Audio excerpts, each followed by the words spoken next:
Quran surah kedua Al-Baqarah ayat 156, paling kiri sebelah atas. Alladzina idza asabathum musibah qalu inna lillahi wa inna ilaihi raji'un. Musibah berasal dari kata asaba yusibu, isabatan wa musibatan.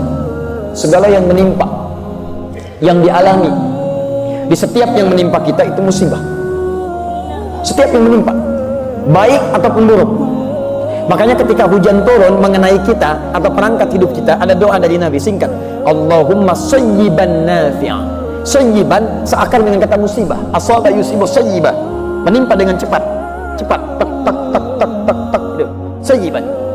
Di asal kata musibah itu yang kita alami semua, yang terasa terlihat baik, menyenangkan, atau yang terlihat tampak seperti tidak menyenangkan. Maaf, meninggal musibah, terlihat seperti tidak menyenangkan. Maaf, lahir musibah, terlihat seperti menyenangkan. Naik kedudukan musibah, turun kedudukan musibah. Setiap yang kita alami. Kalau musibah itu terlihat baik, maka menyikapinya dengan syukur. Musibah terlihat tidak menyenangkan, maka cara menyikapinya dengan sabar. Ketentuan musibah yang pertama adalah semua yang bersumber dari Allah itu baik ketentuannya. Awas, semua yang bersumber dari Allah itu baik ketentuannya. Cuman saat kita terima, pandangan kita kadang-kadang melihatnya ada terlihat menyenangkan, ada terlihat yang tidak seperti menyenangkan. Maka rumusnya adalah ketika antum melihat sesuatu yang menyenangkan, maka muncul rumus syukur di sini.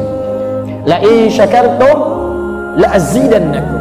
Ketika antum melihat seperti yang tidak menyenangkan, maka di sini kemudian teman-teman sekalian sabar berlaku di sini. Bagaimana cara sabarnya? Pertama, Quran surah kedua ayat 216, paling kiri sebelah atas. Kutiba alaikumul qitalu wa huwa kurhul lakum. Perangi perasaan kita. Ini ayat turun tentang jihad.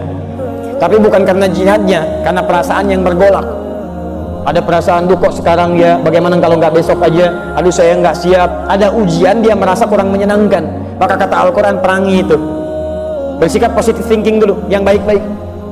Ayat ini ingin mengatakan, maaf, kalau ada yang terlihat tidak menyenangkan, ujian-ujian yang membuat antum terasa berat, jangan mengeluh. Di Quran tidak ada ayat keluhan. Tidak ada ayat keluhan. Kalau ada satu ayat untuk mengeluh, maka saya orang pertama kali yang akan mengeluh. Perhatikan, sifat musibah sekalipun tidak menyenangkan, berat bagi kita teman-teman sekalian, dia diikat dengan ayat-ayat yang lainnya. Ayat pertama, Allah tidak akan titipkan musibah itu yang terasa berat kecuali bagi orang yang sanggup untuk mendapatinya. Tidak ada ujian di luar batas kesanggupan. Quran surah kedua ayat 286. La yukallifullahu nafsan illa. Tidak ada ujian kecuali sesuai dengan batas kemampuan. Jadi kalau antum sekarang punya masalah berat luar biasa, itu artinya kenapa diujikan pada antum? Karena cuma antum yang mampu, yang lain tidak. Makanya tidak diujikan kepada saya, tapi dititipkan kepada antum. Karena cuma antum yang mampu, yang lain tidak. Kalau antum tidak mampu, mustahil Allah titipkan ujian itu pada antum. Karena cuma antum yang bisa. Jangan antum mengeluh mengatakan, ya Allah, kenapa mesti saya ya Allah? Ya Allah, why me? Kata Allah, why not? Kenapa tidak? Anda yang mampu. Jadi kalau Anda nggak mampu, mustahil dititipkan ujian kepada Anda. Ini sudah jalani, alhamdulillah, terima dulu dengan sabar. Kelima. Yang kedua, teman-teman sekalian, setelah itu rumus yang kedua, setiap persoalan sesulit apapun akan bersanding dengan solusi yang semudah luar biasa. Persoalan paling sulit disebut dengan usrun, solusi termudah disebut dengan yusrun. Ketika Allah menurunkan usrun, maka disandingkan dengan yusrun. Inna ma'al usri yusra, fa inna ma'al usri yusra. Dalam setiap kesulitan ada kemudahan.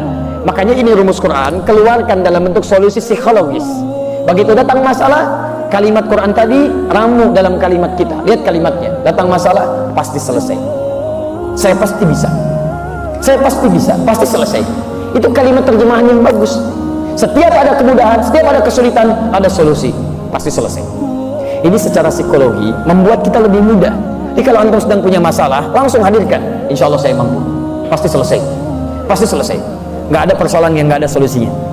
Jadi ketika keyakinan itu ada, sekarang yang praktekkan orang Jepang. Orang Jepang lihat, ya maaf, ketika mereka punya persoalan, saya pasti bisa. Kamu bisa, kamu bisa. taklukan benteng, benteng Takeshi, mulai ditaklukan. Pasti bisa, saya bisa, kamu bisa. Masya Allah, kamu bisa, kamu bisa.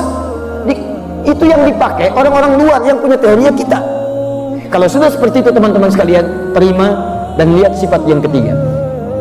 Setiap persoalan ada solusi. Yang ketiga, sifat Allah ingin menjadikan setiap solusi itu mudah kita dapatkan. Quran surah yang kedua ayat 185.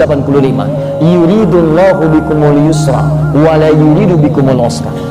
Dengan persoalan itu Allah inginkan hidup kita jadi lebih baik, lebih mudah dibandingkan dengan sebelumnya. Prinsip yang ketiga, maaf, ujian itu diturunkan oleh Allah kata Al-Quran untuk meningkatkan kualitas hidup kita, bukan ingin membuat hidup kita bermasalah. Sebentar ya, sebentar.